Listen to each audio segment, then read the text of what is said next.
तराजुको पल्लो एकतिर भारी भएछ, एकतिर भावना बढी भएछ वा थाहा छैन, अर्कोमा कराई नै खाली भएछ।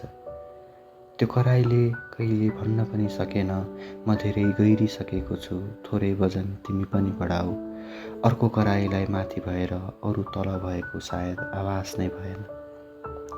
कहिलेकाहीँ सायद हावाको झोकोले काँटा लच्किन्थ्यो।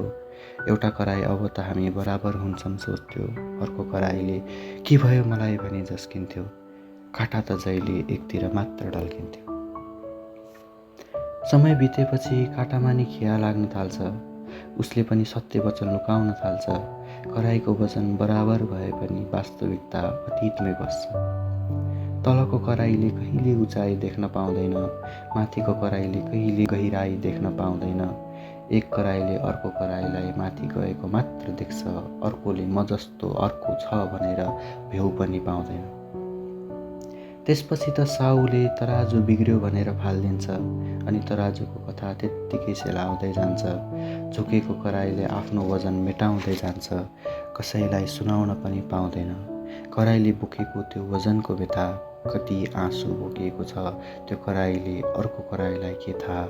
त्यही आँसु सेलाउँदै सकिन्छ तराजुको कथा।